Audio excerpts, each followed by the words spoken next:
भाइ नुवाकोट स्वयम्भूमा स्वागत छ। धन्यवाद। सुन्नु तपाईहरुको स्कुलको नाम के हो? एकजनालाई भन्नु न। एकजना भन त नानु।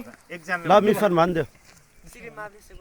श्री माप्लेश्वर सेकेन्डरी माप्ले मापी बोल गाउँ दुप्चेश्वर हाम्रो यता अहिले त दुप्चेश्वरमा टुरिस्टहरूको ठाउँ छ नि। यो चाहिँ पुरानो नाम चाहिँ यसको नक्वा स्वयम्भू भन्छ कि। नक्वा स्वयम्भूबाट अहिले हाम्रो चाहिँ नयाँ नाम चाहिँ नुवाकोट स्वयम्भू भनेको। नक्वा भनेको चाहिँ नेवारी नाम भयो होइन। नुवाकोट भनेको चाहिँ हाम्रो नयाँ एकीकरण पछिको नाम भयो। नक्वा नक्वा नक्वा न आदि क अनि वा नक्वा। नक्वा भनेको चाहिँ नेवार हो कि होइन। पहिला चाहिँ नेवारहरूको बस्ती भएको ठाउँ यो। जुन बेलामा चाहिँ यो पहिला पुरानो नाम चाहिँ नुवाकोटको ऋग्वेद थियो।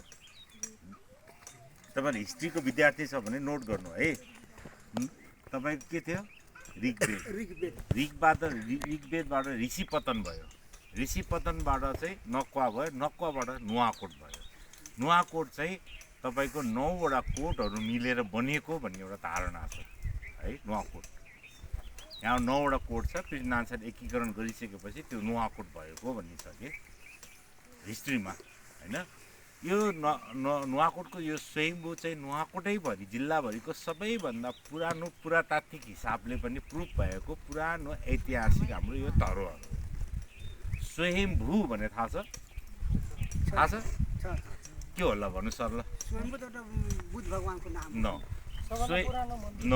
स्वयम्भू भनेको आफै उत्पत्ति भएको जमिन भू।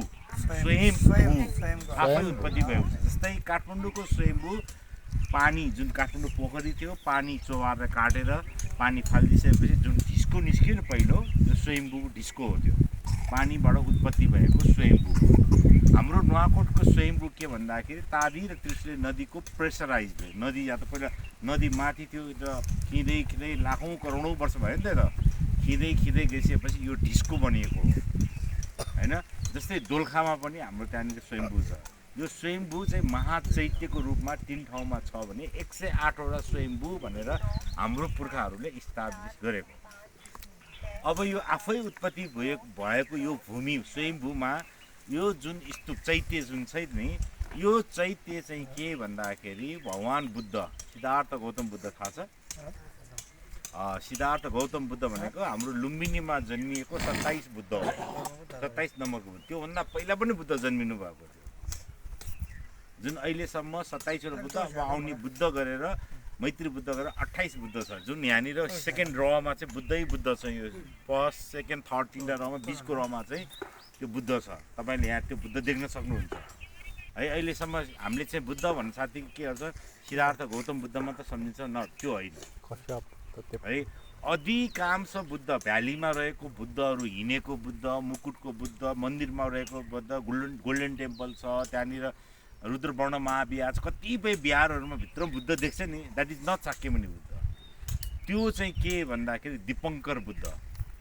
बुद्धहरू जन्मिने क्रममा चाहिँ 4औं बुद्ध हो जसलाई चाहिँ दान पारमिता हामीले चाहिँ दान गर्नुपर्छ।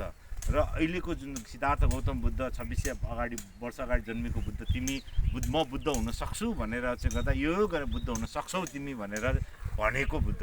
त्यस कारणले अधिकांश नेवार समुदायको बर्दाचार्य र शाक्यहरूले मान्ने बुद्ध के भन्दा दीपङ्कर बुद्ध।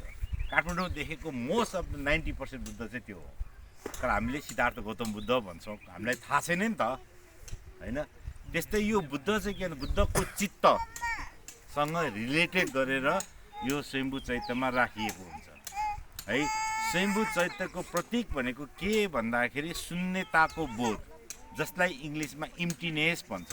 इम्प्टिनेस भनेको के भन्दा शून्यता भनेको के भन्दाखेरि आँखाले देख्न नसकिने तर अस्तित्वमा रहेको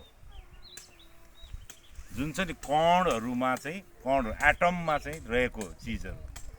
जस्तै उदाहरण होइन, अब हाम्रो ठुलो ढुङ्गा हामीले आँखाले देख्छ, सानो बालुवा हामीले सम्म देख्छ, तर बालुवाभन्दा सानो कण हुन्छ नि होइन, जसलाई एटम भन्छ नि, अणु है। तपाईँले पढ्नुभएको छ नि साइन्समा। त्यो आँखाले देख्छ त? त्यसको मतलब त्यो छैन त? छ नि होइन? त्यही चिजहरू एउटा के त शक्तिले गरेर जोडिँदै गइसकेपछि के भन्छ फेरि ढुङ्गा बन्छ नि होइन? अणुहरू जोइन हुँदै गइसकेपछि बालुवाहरू जोइन हुँदै गएपछि ढुङ्गा बन्छ, सानो ढुङ्गा। त्यो सानो ढुङ्गामा पनि फेरि ढुङ्गा ढुङ्गा ढुङ्गा जोइन हुँदैछ, ठुलो ढुङ्गा बन्छ नि। खालि प्रोसेस के हो त? मान्छे हुर्किनलाई चाहिँ 5-10 वर्ष लाग्छ भने त्यो ढुङ्गा हुर्केर ठुलो हुनलाई के लाग्छ? करोडौँ वर्ष लाग्छ। फेरि त्यो करोडौँ वर्षमा त्यो टुक्रिन्छ, जोड्ने टुक्रिने भइरहेको छ। जस्तै हामी मान्छे भनेको के त? पुरा शरीर हो नि होइन? टाउ नभए मान्छे हुन्छ र? हुँदैन नि। खुट्टा नभए हुन्छ र? फेरि खुट्टा मात्र यति मात्र काटेर दियो मान्छे हो भन्ने होइन नि त होइन? त्यो खुट्टामा के बनाएको हुन्छ त? मासु, रगत, छाला, हड्डी मिलेर बनाएको हुन्छ नि। त्यसलाई पनि टुक्राउँदै जाँदा के हुन्छ? खुट्टाको नङ मात्र बाँकी हुन्छ। त्यो नङ मात्र हो त? नङमा पनि टुक्रिएर हुन्छ, के मिसिया हुन्छ?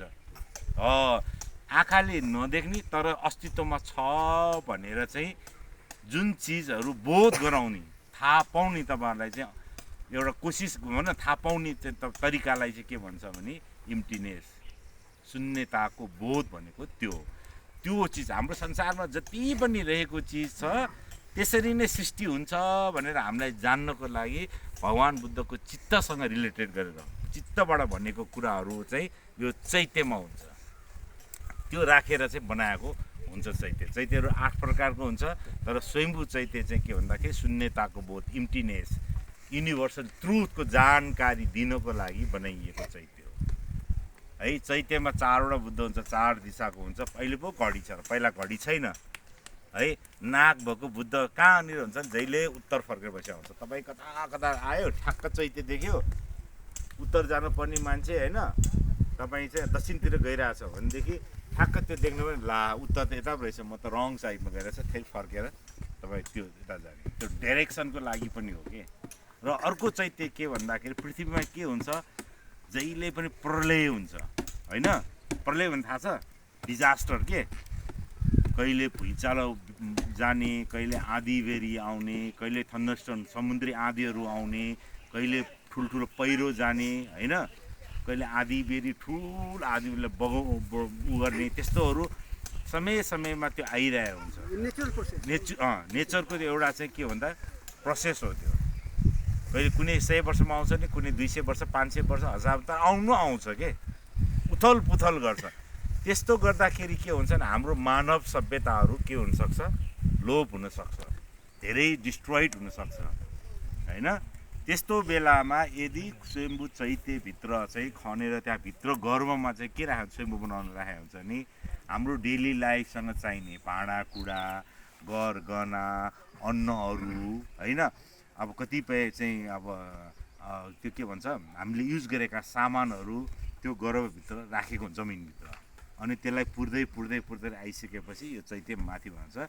तपाईँले त्यो भत्काइसकेपछि के हुन्छ? रिभाइभ अफ लाइफ, फेरि लाइफलाई चाहिने चिजहरू, अन्नहरू हुन्छ, गेडागुडीहरू हुन्छ त्यहाँ होइन, त्यसले लगेर रोपेपछि फेरि प्रकृतिमा फेरि उब्जिन्छ नि। त्यसको लागि यो बनाइएको हाम्रो लाइफसँग रिलेटेड, डेली लाइफसँग, अझ लाइफ पनि नहुनु, डेली लाइफसँग रिलेटेड चिजहरू र हामीलाई चाहिँ सधैँ बोध गराइराख्ने। त एक दिन मर्नुपर्छ है, त जन्म्याछस्, त मर्नुपर्छ, तैँले दुःख पाउँछ, तैँले कर्म गर्नुपर्छ भन्ने कुरा बोध गराउने एउटा चाहिँ के हो त? यो हाम्रो धार्मिक प्रतीकको रूपमा, धम्मको प्रतीकमा। धर्म होइन है, धर्म र धम्म दुईवटा फरक छ हेर। धर्म भनेको के भन्दा कुनै व्यक्तिहरूले चलाएको चलन हो, बुझ्यो? यो धर्म मान्नुपर्छ, हिन्दू धर्म मान्नुपर्छ, क्रिस्चियन धर्म मान्नुपर्छ, बुद्धिस्ट धर्म मान्नुपर्छ भन्छ। धम्म भनेको के भन्दाखेरि युनिभर्स। अहिले हावा चलिरहेछ नि, जस्ट फिल गर्ने होइन, हावा हल्लेपछि चलेपछि यस्तो हल्लिन्छ नि, यो युनिभर्सल ट्रुथ। घाम लागेपछि उज्यालो हुन्छ नि। हाम्रो लाइफमा जति पनि युनिभर्सल ट्रुथहरू जान्ने, जानकारी दिने बुद्धको टिचिङलाई चाहिँ धम्म भन्छ। तर हामीले के भन्छ? बुद्ध धर्म भन्छ। द्याट इज बुद्ध धर्म नै छैन, तर मान्छेहरूले बनाइदिएको चलन आफ्नो सुविधाको लागि बनाइदिएको एउटा के हो त? एउटा कुरा मात्रै हो है। त्यस कारणले यो जुन छ नि यो चैत्यको त्यति इम्पोर्टेन्ट छ। यो चैत्य चाहिँ हाम्रो पुर्खाहरूले 1700 वर्षभन्दा नि अगाडि यहाँ स्थापना गरेको। तर यहाँ रहेको इभिडेन्सहरू जति पनि पुरातात्विक पुरानो चिजहरू छ, लिच्छवीकालीन, मल्लकालीन, शाहकालीन र नयाँ चिजहरू गरेर यो बन्दै गएको छ। यो चाहिँ पहिलादेखि नै थियो, तर यहाँ ल्यान्डस्लाइड, भुइँचालो होइन, विभिन्न चोरी, विभिन्न कारणले यो चाहिँ खिँदै यति मात्र बाँकी भएको। अहिले हामी सबै मिलेर यसलाई फेरि संरक्षण गरेर एउटा चाहिँ नयाँ आकार दिएर एउटा टुरिज्म प्रमोट, यो ठाउँको प्रमोट, धम्मको रक्षा र नेक्स्ट जेनेरेसनको लागि चाहिँ यो चाहिँ एउटा विश्वको एउटा चाहिँ खुल्ला एउटा सङ्ग्रहालय बनोस्, जहाँ कि बुद्ध धम्मसँग जोडिएको सम्पूर्ण बुद्धहरू, बोधिसत्वहरू, बुद्धको टिचिङहरू, जस्तै यहाँ हामी यो भित्तामा वालमा छ बुद्धको टिचिङ, त्यहाँनिर तिमीले पढ्न सक्छ, त्यहाँनिर लेखिरहेको छ ढुङ्गामा।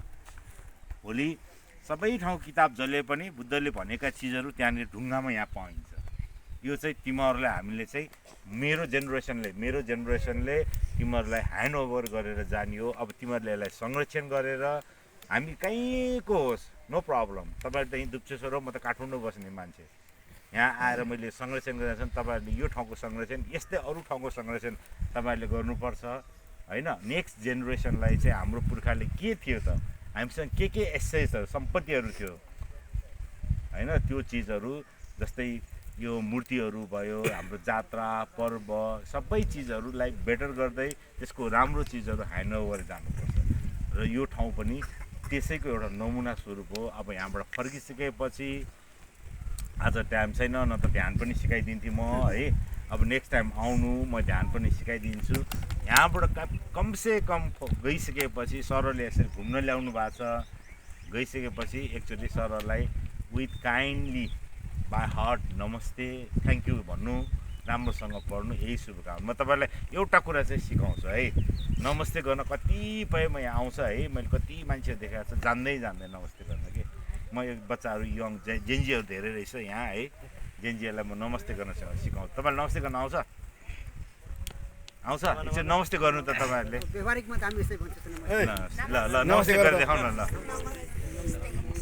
है। सबैले नमस्ते गर्न आउँछ। तपाईँले थाउजन्ड्स अफ टाइम नमस्ते भन्नुभयो। नमस्ते भनेको के भन्दाखेरि हाम्रो यो भित्र चित्तदेखि आफूभन्दा अगाडिको मान्छेलाई विथ रेस्पेक्ट, काइन्ड रेस्पेक्ट, त्यो पनि एकदम हृदयदेखि नै कृतज्ञ भएर चाहिँ उहाँलाई तपाईँ सन्चै हुनुहुन्छ, आर यु फाइन, मेरो तपाईँलाई चाहिँ विनम्र तपाईँको चाहिँ ढोक छ, बुझ्यो तपाईँहरूको भाषामा के भनेर सोध्नु हो नमस्ते भनेको। त्यस्तो चिज हो है। नमस्ते भनेको नेपालमै उत्पादन भएको चिज हो, हाम्रो टिपिकल अर्ग्यानिक हो यो। कतिलाई नमस्ते गर्न आउँदैन, नमस्ते भनेर थाहा भयो नि।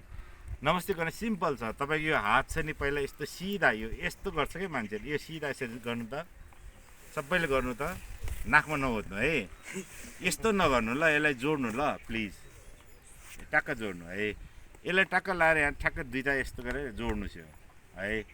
जोड्नु भयो, यो चिजलाई ठ्याक्कै हाम्रो यो मुटु छ नि, ठ्याक्क लाएर यहाँ अगाडि यसरी राख्नुहोस् है।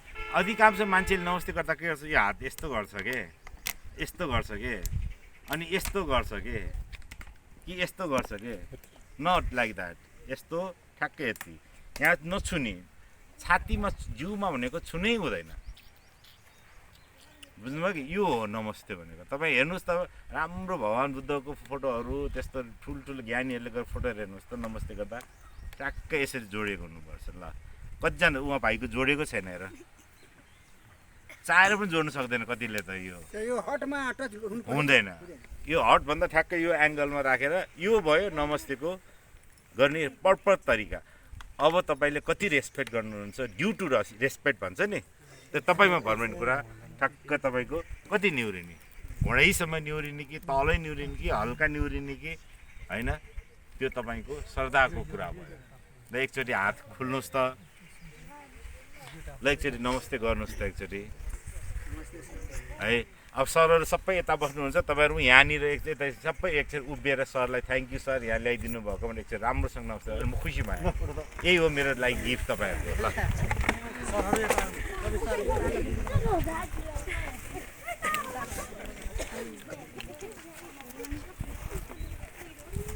यता फर्किनु ल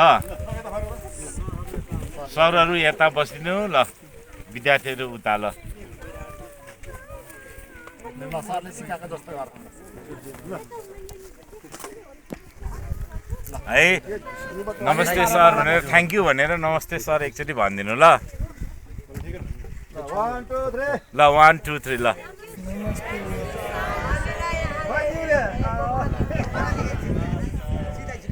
है तपाईँहरूले सुन्नु न तपाईँहरूले एकदम विथ रेस्पेक्ट भन्नुहोस् कि यो त तपाईँले सिक्नुभयो अब तपाईँ घरमा गएपछि बहिनी दिदी आमाहरू जसलाई आएको छैन सिकाउनु होइन एकदम मनदेखि के नमस्ते सर गर्छ नि है कतिले याद गर्नु है छातीमा नछुनु हात यस्तो नगर्नु एकदम राम्रोसँग नमस्ते सर थ्याङ्क यू भनेर भन्नु ल ल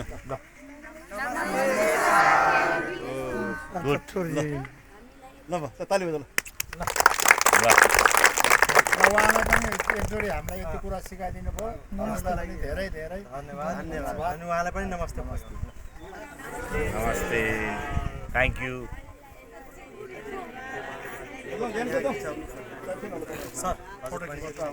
सरलाई एकचोटि त्यहाँ राख्नु